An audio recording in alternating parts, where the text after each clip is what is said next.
हम बात करेंगे कोऑर्डिनेट ज्योमेट्री की। तो कोऑर्डिनेट ज्योमेट्री में जो क्लास 10th का है इंपॉर्टेंट टॉपिक है, जिसमें 4 से 5 मार्क्स का बोर्ड्स में आता है। तो ये बहुत इंपॉर्टेंट हो जाता है क्योंकि ज्यादा टफ नहीं है, तो इसको तरीके से आप पढ़ेंगे तो बहुत आसान टॉपिक आप लोगों के लिए बन जाएगा। उसी में प्रोग्रेस करते हुए आज हम स्टार्ट करेंगे एक्सरसाइज फर्स्ट इसकी, जिसमें देखेंगे क्वेश्चंस को कैसे किया जाता है आसानी से। चलिए स्टार्ट करते हैं आज का अपना सेशन फर्स्ट क्वेश्चन के साथ। क्वेश्चन 1 में कह रहा है आपके find the distance between the following pair of points. तो जब भी डिस्टेंस निकालना है आपको, तो वहां आपके जो कोऑर्डिनेट्स दिए हैं, तो कोऑर्डिनेट ज्योमेट्री में आपको कोऑर्डिनेट्स देगा। उन कोऑर्डिनेट्स को कैसे लिखा जाता है, जैसे फर्स्ट पार्ट है इसमें 2,3 लिखा है, तो दिस इज x1 y1, मतलब जो पहली वैल्यू होती है वो x की होती है और जो दूसरी वैल्यू होती है वो y की होती है। तो यहां दो कोऑर्डिनेट्स दिए हैं, इसलिए मैंने पहले कोऑर्डिनेट को x1 और y1 लिया है और दूसरे कोऑर्डिनेट को मैंने 4,1 को x2, y2 लिया है। जब हम इन दोनों के बीच का डिस्टेंस निकालना चाहते हैं तो कोऑर्डिनेट ज्योमेट्री में क्या है कि जैसे यहां आपका ये x एक्सिस होता है, ये y एक्सिस होता है, ये x डैश है, ये y डैश है। सपोज एक पॉइंट यहां है, कोई पॉइंट यहां है, इनके बीच का डिस्टेंस निकालना है, तो उसी को हम कोऑर्डिनेट ज्योमेट्री कहते हैं। तो कोऑर्डिनेट ज्योमेट्री में कोऑर्डिनेट्स दिए होंगे, उनके बेसिस पे हमें सॉल्यूशंस निकालने हैं। तो ऐसे टाइप के क्वेश्चन आपको देगा जो पहले आपको दिया है कि यहां दो कोऑर्डिनेट्स दे दिए। अब x की वैल्यू को एब्सिसा भी बोला जाता है, y की वैल्यू को ऑर्डिनेट बोला जाता है, लेकिन इन दोनों को मिला के कोऑर्डिनेट बोला जाता है। तो कोऑर्डिनेट पॉइंट्स है किसी एक पॉइंट के, late it B a, late it B b, ऐसे आप लोग इनको डिनोट करते हैं। अब उसने कहा कि इन दोनों के बीच का आप डिस्टेंस फाइंड आउट कर दो।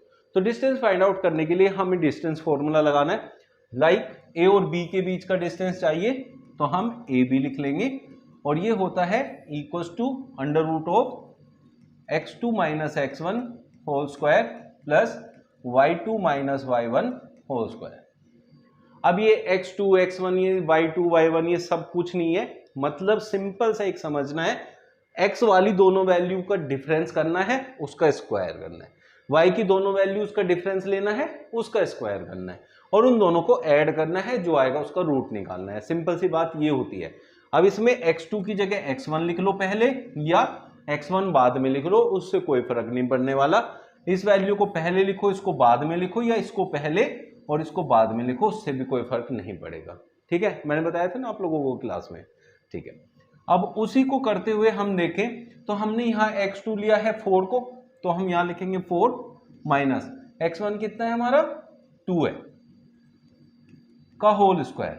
अब आप लोग देखो, जैसे इसमें क्या था वीर, इसमें क्या है कि x2 और x1 को पहले और बाद में क्यों लिख सकते हो, उससे कोई फर्क क्यों नहीं पड़ेगा? क्योंकि x1 में से x2 को माइनस करो या x2 में से x1 को, क्या फर्क होता है, या तो माइनस का आ जाएगा या प्लस का, लेकिन स्क्वायर होके माइनस भी प्लस का बन जाएगा, तो इसलिए इस पे कोई फर्क नहीं पड़ेगा। ऐसे ही हम y2 माइनस y1, y2 है हमारा 1 और y1 है हमारा 3 का होल स्क्वायर, तो it will B 4 minus 2 is 2 का होल स्क्वायर, और ये 1 माइनस 3 इज माइनस 2 का होल स्क्वायर। कितना हो गया 4 प्लस माइनस 2 की वैल्यू, माइनस की वैल्यू का स्क्वायर होकर भी तो प्लस ही आता है, तो ये भी कितना होगा 4। कितना हो गया बेटा? आप इसको ऐसे कभी मत लिखो 4 प्लस 4 8, ऐसे मत लिखो, इसको क्या लिखो 2 इंटू 4, क्योंकि 2 बार 4 है ना, तो 4 का रूट क्या होता है 2, और अंदर क्या रह जाएगा रूट 2। अगर 4 प्लस 4 8 लिखोगे तो उसके फैक्टर करने पड़ेंगे, यहां फैक्टर करने की जरूरत नहीं पड़ेगी, है ना वीर? ऐसे करेंगे ना सारा। अगर हम इसको 8 लिखेंगे तो फिर क्या करेंगे, बहुत से बच्चे 8 लिख देते हैं, तो फिर क्या करेंगे, फिर फैक्टर करेंगे। फैक्टर करके कहां पहुंच जाएंगे हम 2 इंटू 2 इंटू 2, ये क्या होता है 4, जो कि यहां है, तो इस स्टेप को लिखने की जरूरत नहीं है। समझ में आया? किसी को कुछ डाउट है तो पूछो भाई, कोई डाउट तो नहीं है? ठीक है, सेकंड पार्ट में हमें a दे रखा है -5,7 और b दे रखा है -1,3। अब यहां बताओ ये वैल्यू किसकी है, x की y की? क्योंकि पहले किसकी वैल्यू लिखते हैं, x की। तो ये x है, ये y है, यहां भी x और y है। तो इनको डिफरेंशिएट कैसे करें भाई, इनका नाम ये पहले आए, इनको 1 नाम दे देते हैं, वो बाद में आए तो 2 दे देते हैं। तो ये हो जाएगा x1 y1, ये है x2 y2। समझ में आ गया। अब हमारे पास x की 2 वैल्यूज हैं, x की 2 वैल्यू का क्या करेंगे, उनका डिफरेंस देखेंगे कितना है, तो उनका डिफरेंस निकाल लेते हैं। तो हमारे पास जैसे a और b है, तो इसका अगर हमें डिस्टेंस चाहिए तो हम क्या करेंगे, x का डिफरेंस निकालेंगे। x की वैल्यूज क्या है हमारे पास, एक तो -5 है और एक -1 है, इसमें से इसे माइनस कर लेते हैं। पहले फॉर्मूला लिख लेते हैं, x2 - x1 का whole square plus y2 - y1 का होल स्क्वायर। फॉर्मूला हर बार लिखना है, क्यों, प्रैक्टिस में रहता है, याद हो जाता है ना, बार बार फॉर्मूला याद थोड़ी ना करने बैठोगे। तो इसमें हम लोग क्या लिखेंगे x2 में बेटा, x2 इज -1, फिर यहां एक माइनस है, x1 की वैल्यू कितनी है, -5। अब एक बात याद रखना, जब भी कोई माइनस की वैल्यू और उससे पहले कोई माइनस किया हो, ब्रैकेट में रखना, कंफ्यूजन नहीं रहता, आराम से पता चल जाता है। अब y2 कितना है हमारा 3, माइनस में 7। अब देखो यहां माइनस के बाद की जो वैल्यू है जो मुझे लिखनी थी वो प्लस की थी, तो इसलिए ब्रैकेट लगाने की जरूरत पड़ी नहीं।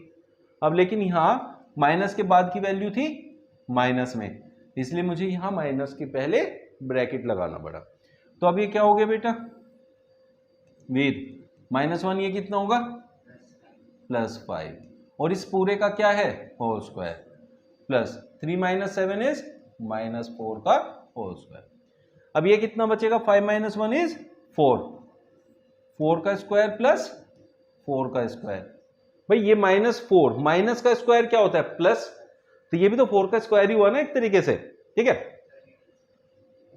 अब वही चीज जो मैं समझाना चाह रहा हूं, आपको यही गलती नहीं करनी जो आप कह रहे हो, 32 नहीं लिखना है भाई।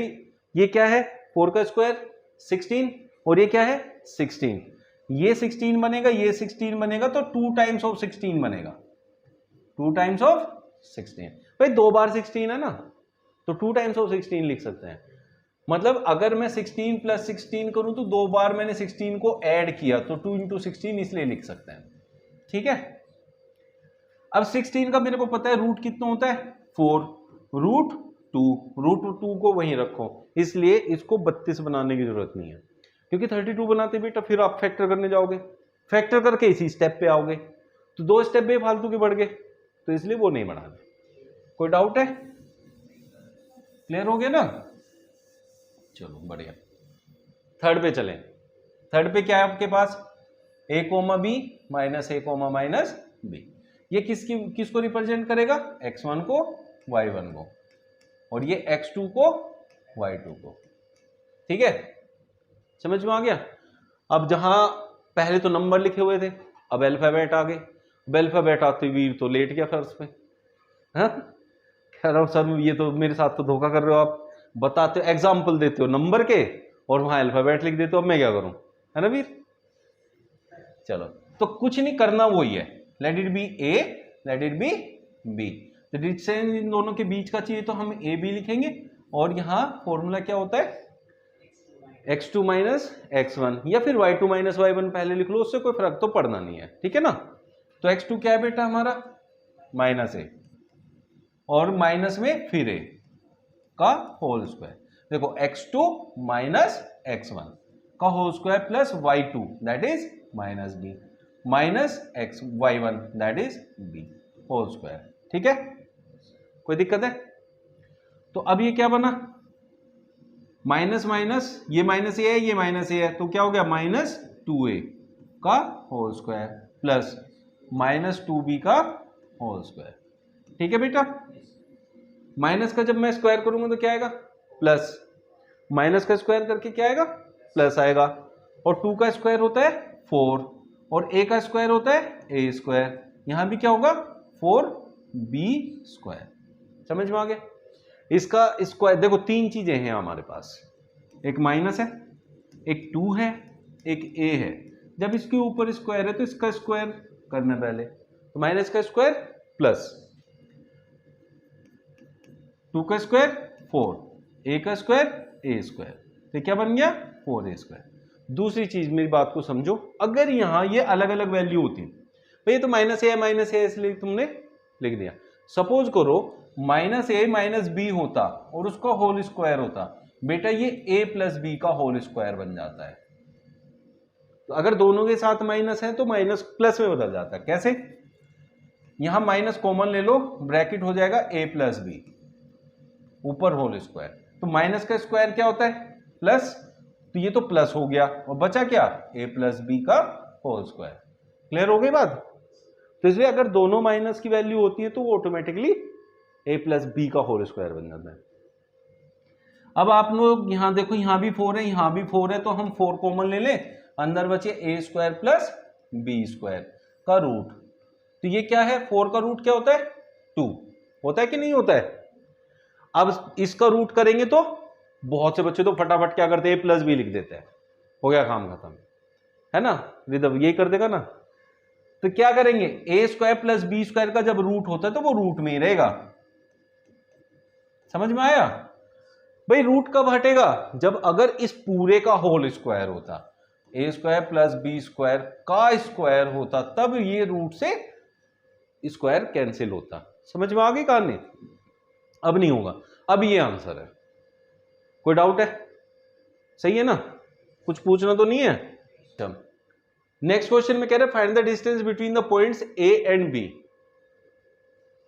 वीर कह रहा है सर लगा तो नेक्स्ट क्वेश्चन था कुछ अलग सा आएगा, ये तो वही उठा के रख दिया पिछला क्वेश्चन, है ना भाई? सेम ही तो है, ए में कुछ वैल्यू दे रखी है, बी की कुछ वैल्यू दे रखी है और आपको इनका डिस्टेंस निकालना है। सेम फॉर्मूला लगेगा। तो फिर अलग क्या है? इसमें अलग ये है कि जब आपके पास ए के कोऑर्डिनेट 0 हो या फिर बी के कोऑर्डिनेट 0, दोनों में से किसी एक के कोऑर्डिनेट दोनों के दोनों क्या है? 0 है। एक्स की वैल्यू भी 0, वाई की वैल्यू भी 0। तब आपने इन दोनों के बीच की डिस्टेंस निकालने के लिए सिर्फ एक काम करना है, A B equals to under root जिसकी वैल्यू दी है, जिसमें वैल्यू दी है बस सीधा उसका स्क्वायर लिखना है। जैसे यहाँ 36 है तो ये 36 का स्क्वायर प्लस 15 का स्क्वायर हो जाएगा। ये डायरेक्ट आप लिख सकते हो। ये कब लिखना? जब ये एमसीक्यू में आए और आपको आंसर निकालना है। लेकिन अगर ये एमसीक्यू से अलग किसी मार्क्स वाले क्वेश्चन में आ रहा है 2 या 3 वाले में, तब आपने यहां क्या लिखना है? 36 माइनस 0 का होल स्क्वायर प्लस 15 माइनस 0 का होल स्क्वायर। तब ये स्टेप बनाना है। लेकिन ये स्टेप हम छोड़ सकते हैं जब इसमें से किसी एक में दोनों की वैल्यू 0। तो ये कितना हो गया बेटा? 36 का स्क्वायर एंड 15 का स्क्वायर 225 होता है। 36 का स्क्वायर क्या होता है बताएगा कोई? देखो जब भी आपने स्क्वायर निकालना है तो क्या कर सकते हो बेटा? इसका स्क्वायर 6 6 36, 3 कैरी हो गया, फिर इन दोनों की मल्टीप्लाई 3 6 18, फिर इसमें 18 2 36 और 3 39, 3 कैरी, फिर इसका स्क्वायर 3 3 9 प्लस 3 12, 1 2 9 6। समझ में आ गई? अब ये दोनों को ऐड कर लेते हैं। 6 5 11, 9 2 11 एंड 1 12, 2 2 4 1 5 1 5 2 1। ठीक है, 1 5 2 1। ये किसका होता है? 39।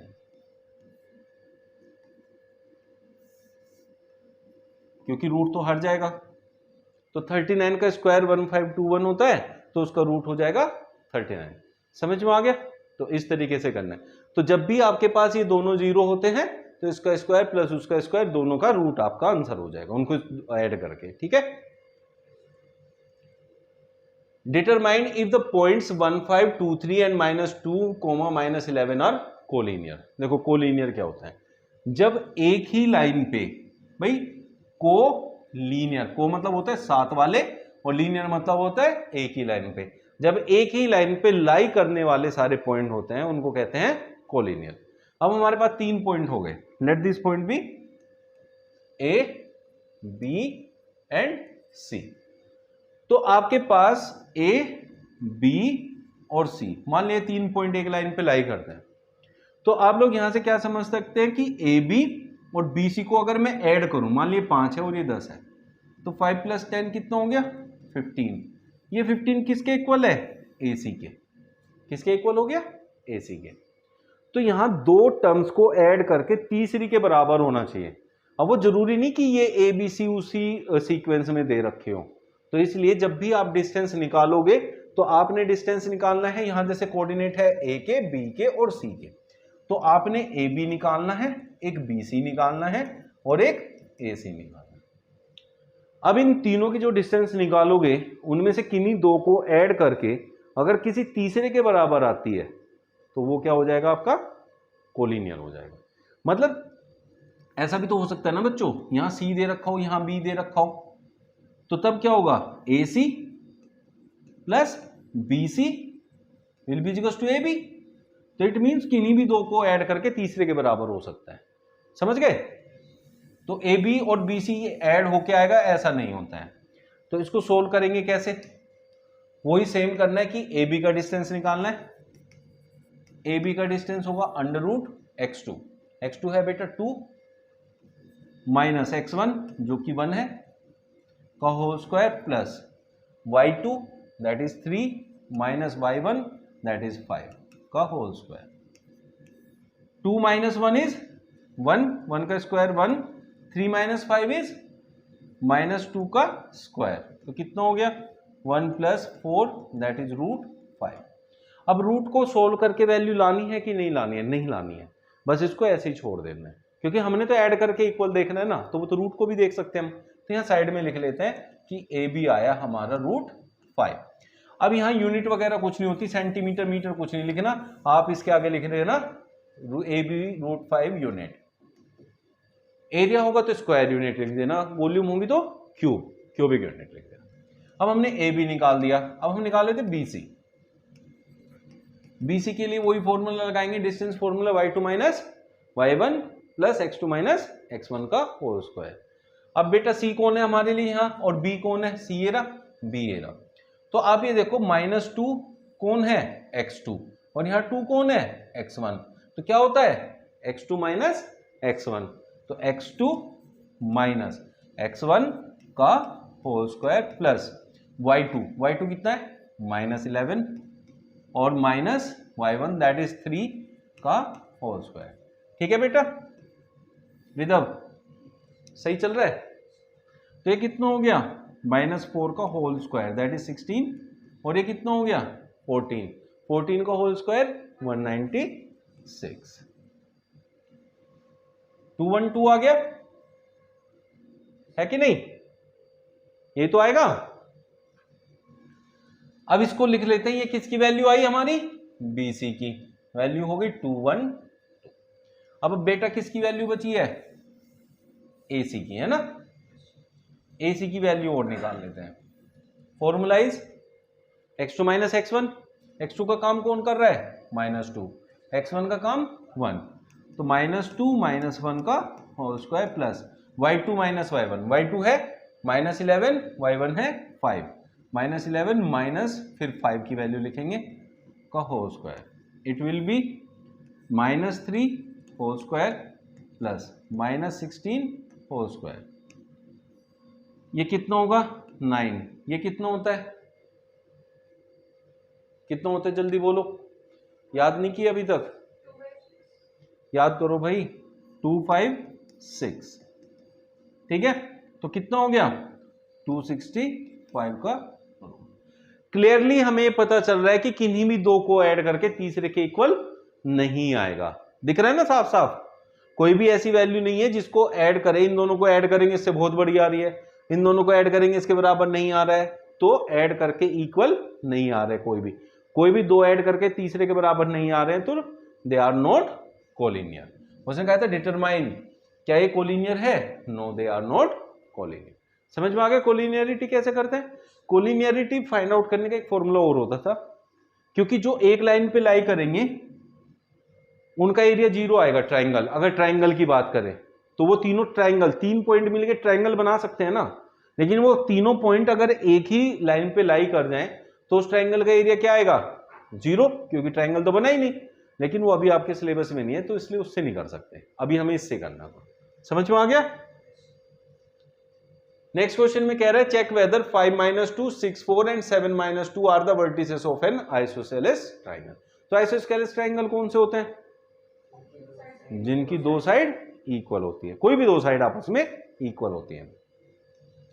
तो अब हम इसे नाम दे देते हैं, let it be A B and C. तो हमारे पास तीन लाइन हो जाएंगी यहां, एक तो ए बी, एक बी सी और एक ए सी। अगर इनमें से किन्हीं भी दो की डिस्टेंस आपस में इक्वल आ गई तो क्या हो जाएंगे, आइसोस्केलेस, नहीं तो आइसोस्केलेस नहीं होंगे। तीनों अलग अलग आए तो स्केलेन, और तीनों इक्वल आ गई तो इक्विलेटरल, ठीक है ना। तो हम फाइंड आउट कर लेंगे इसमें। तो ए बी फाइंड आउट कर लें, फॉर्मूला लिख लें एक बार, क्या होता है फॉर्मूला, x2 माइनस x1 का whole square plus y2 minus y1 का होल स्क्वायर। ये भी पहले हो सकता है, जनरली आपको बुक में भी टीचर भी जो ज्यादातर बोलेंगे वो यही बोलेंगे, y2 माइनस y1 का whole square plus x2 minus x1 का होल स्क्वायर। बहुत से टीचर तो ऐसे स्ट्रिक्ट हो जाते हैं बच्चों के साथ, पहले यही लिखना है, पहले यही लिखना है, फॉर्मूला ये होता है y2 माइनस y1 का whole square plus x2 minus x1 का होल स्क्वायर। बच्चे कहते हैं सर उसे पहले लिख ले, नहीं नहीं नहीं नहीं गलत हो जाएगा, लेकिन ऐसा नहीं है, आप किसी को भी किधर भी लिख सकते हैं, और इनके अंदर जो वैल्यू है वो भी किधर भी लिख सकते हैं, x1 माइनस x2 भी कर सकते हैं, x2 माइनस x1 भी कर सकते हैं। तो a b ले ले, जब a b लेंगे तो a ये रहा और b ये रहा। तो बेटा हमने क्या लेना है, x2 माइनस x1। अब यह x2 का काम तो ये करेगा, x1 का काम ये करेगा, तो 6 माइनस 5। अरे सिंपल सी बात ये है कि x वाले में से x वाले को माइनस कर दो, बस पहले में से कर दो या दूसरे में से कर दो, वो तुम्हारी मर्जी है। प्लस अब मेरा मन इधर से उधर माइनस करने का नहीं कर रहा, मैं तो उधर से इधर करूंगा तब भी आंसर सेम ही आएगा। -2 में से माइनस करूंगा 4 को, पहली वैल्यू -2 ली मैंने, उसमें से माइनस करना है कौन, 4 का होल स्क्वायर। समझ में आया? तो कुछ फर्क नहीं पड़ेगा, 6 माइनस 5 इज 1, 1 का स्क्वायर कितना होता है 1, प्लस -2 माइनस 4 इज -6 का स्क्वायर करोगे तो कितना आएगा, प्लस का 6, वो 36। ठीक है भाई, तो ये रूट में कितना आ गया बेटा 37। 37 तो किसी का रूट होता नहीं, क्या होता है 37 तो प्राइम नंबर है। अब हम क्या लेंगे, BC लेंगे, तो BC सोल्व करेंगे। अब AB की वैल्यू कितनी आई, रूट। अब हमने तो देखना है कि दोनों वैल्यू इक्वल आएंगी कि नहीं आएंगी। अगर ये सोल्व हो भी सकता तो भी सोल्व नहीं करना है, क्योंकि वो दूसरा भी कोई सा रूट 37 आ जाए, हमें तो इक्वल से मतलब है ना, उसे सोल्व नहीं करना, बस वहीं छोड़ देना है। BC equals to under root.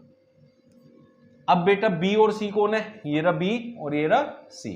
अब मैं तो 7 में से 6 को माइनस कर लेता हूं, 7 माइनस 6 का होल स्क्वायर, मतलब x की वैल्यू में से x की वैल्यू को माइनस कर दिया, प्लस y की वैल्यू में से y की वैल्यू को माइनस कर दो, -2 माइनस 4 का होल स्क्वायर। ठीक है, कोई दिक्कत है? ये कितना हो गया बेटा, 1 का स्क्वायर कितना होता है, ये हो गया -6 का स्क्वायर, तो ये हो गया 1 प्लस 36 दैट इज रूट 37। तो BC भी रूट 37 आ गया, BC भी रूट 37 आ गया। अब हमारे पास क्या बचता है, AC बचता है। अब AC भी निकाल लेते हैं। ठीक है, A कौन है, ये, और C कौन है, ये। तो अब यहां 7 में से मैं 5 को माइनस कर दूं, x में से x को माइनस कर देता हूं, चलो जी ठीक है, और y वाले में से y वाले को माइनस कर देता हूं, ये -2 माइनस, वो भी -2 है, तो ये ब्रैकेट में लिखना पड़ेगा। देखो ये माइनस माइनस क्या हो जाएगा, प्लस, तो -2 प्लस 2 इज 0, तो 0 का स्क्वायर, यहां क्या है 2, 2 का स्क्वायर दैट इज 4, 4 का रूट कितना होता है 2। तो क्लियरली क्या पता चल गया यहां से, AB BC के इक्वल है, और दो साइड किसी भी ट्रायंगल की आपस में इक्वल होती तो वो क्या होता है, आइसोस्केलेस। तो ये आइसोस्केलेस ट्रायंगल है। समझ में आ गया? कुछ पूछना है? बस ऐसे ही करना है इसको। अब देखो NCERT पढ़ो और चंपा चमेली ना आए, ऐसा तो होता नहीं, या होता है? बहुत जगह रहते हैं ये सारे, जितने भी आपकी एक्टिविटी होती है सब में बैठी रहती हैं दोनों, है ना। और एक और होता है वो बोझो बोझो करके, पहेली बोझो है ना, वो भी दोनों मिले रहते हैं। तो चलो बात देखते हैं कौन क्या कह रहा है इनमें से। उसने कहा in a classroom 4 friends are seated at the point ABCD। देखो बेटा यहां बैठे हैं A B C and D। ठीक है, क्लियरली आपको पता चल रहा है कि जो a है वो 3 के ऊपर बैठा है और 4 के सामने। जिसके ऊपर होता है वो x की वैल्यू लेनी होती है, तो a के कोऑर्डिनेट हो गए 3 कॉमा में, और जिसके सामने होता है वो होती है उसकी y की वैल्यू। ऐसे आप कोऑर्डिनेट फाइंड कर लेंगे। a के कोऑर्डिनेट क्या आ गए 3,4। ठीक है बेटा, समझ में आया कि नहीं आया? b कहां बैठा है? 6 के ऊपर बैठा है और 7 के सामने, तो 6,7। c कहां बैठा है? वेरी सी, 9 के ऊपर और 4 के सामने, तो 9,4। और d का क्या है बेटा? 6 के ऊपर 1 के सामने। बात समझ में आई कि नहीं आई? तो ऐसे तो हमने कर लिए इनके कोऑर्डिनेट्स फाइंड। सबसे पहली बात थी कोऑर्डिनेट्स फाइंड करने की, क्योंकि उसने कोऑर्डिनेट हमें दिए नहीं, तो हमने उसको लिखना ऐसे होता है। तो ये हो गया a, ये हो गया b, ये हो गया c और ये हो गया d। अब उसने क्या कहा है? Champa and Chameli walk into the class and after observing for a few minutes, Champa asked Chameli, "Don't you think ABCD is a square?" Chameli disagrees. तो चंपा ने कहा क्या ये स्क्वायर बनाएंगे? चमेली कह रही नहीं बनाएंगे। अब कौन सही कह रहा है बताइए? चंपा सही कह रही है। तुझे कैसे पता? पूछ के आया था, कैलकुलेट किया था। ओके, तो अब हम इसमें कैलकुलेट करके बताएंगे कि वो स्क्वायर है या नहीं है। अब बेटा स्क्वायर जिसकी चारों साइड इक्वल होती हैं, और एक होता है रोम्बस, रोम्बस की भी चारों साइड इक्वल होती है। बट इसमें फर्क क्या होता है? इसके सारे एंगल 90 डिग्री के होते हैं, इसके एंगल 90 डिग्री नहीं होता है। लेकिन यहां एंगल फाइंड करने का तो कोई फॉर्मूला नहीं सिखाया ना मैंने, तो उसके लिए फिर क्या हम लगाएं कि तो हमें ये पता चल जाए कि ये स्क्वायर है ये रोम्बस है। तब क्या दूसरा तरीका क्या है? डायगोनल्स फाइंड कर सकते। जिसमें चारों एंगल 90 बनेंगे उसके डायगोनल्स हमेशा इक्वल होंगे, और जिसमें जैसे रोम्बस है वो टेढ़ा होता है, देख रहे हैं ना टेढ़ा, तो ये लाइन दिखने में लग नहीं रही लंबी इस वाले से, ये तो छोटी लग रही है ना, तो उसका एक डायगोनल बड़ा होता है एक डायगोनल छोटा होता है। किसका? रोम्बस का। जबकि उसकी चारों साइड आपस में इक्वल तो होती हैं बट डायगोनल इक्वल नहीं होता है। तो पहले तो आपको देखना है कि ए बी ये वाली साइड, बी सी और सी डी और डी ए इक्वल है या नहीं है। फर्स्ट थिंग तो आपको ये फाइंड करनी है। और सेकंड थिंग जो है वो है आपके डायगोनल, और डायगोनल कहां से कहां है? ए से सी और बी से डी। तो आपको यहां 6 डिस्टेंसेस फाइंड करनी पड़ेगी। कितनी डिस्टेंस फाइंड करनी पड़ेगी? 6। A B B C C D, A B B C C D A D, फिर ए सी फिर बी डी। ये अगर डायगोनल इक्वल आ गए तब, डायगोनल अगर इक्वल आ गए तब वो स्क्वायर बन जाएगा, नहीं तो वो हम रोम्बस कहेंगे। तो बात देखते हैं। तो इनके कोऑर्डिनेट्स हमें पता चल ही गए, तो पहले किसको निकालना है बेटा? ए बी को। ए बी तो 6 minus 3 whole square plus 7 minus 4। अब बार बार फॉर्मूला बोलने की जरूरत नहीं है ना, ये क्या x2 minus x1 y2 minus y1, x में से x को माइनस करना है y में से y को। ये कितना आया? 3, 3 का स्क्वायर 9, 7 माइनस 4 इज 3, 3 का स्क्वायर 9, रूट 18 या फिर 2 रूट 9 कह सकते हैं। बेटा 6 माइनस 3 3 होगा, लेकिन उसके स्क्वायर करेंगे तो 9 आएगा ना। 7 माइनस 4 भी 3 होगा, 3 का स्क्वायर भी तो करना है ना बेटा आपने। ये आ गया रूट, अब इसे ऐसे लिखोगे 2 रूट 9, या 2 को बाहर लेना है, सॉरी 2 को बाहर लेना है, रूट में 9, क्योंकि 2 बार 9 है। और रूट 9 क्या होता है बेटा? 3, तो 2 इंटू 3 6। ये गलत नहीं आ गया?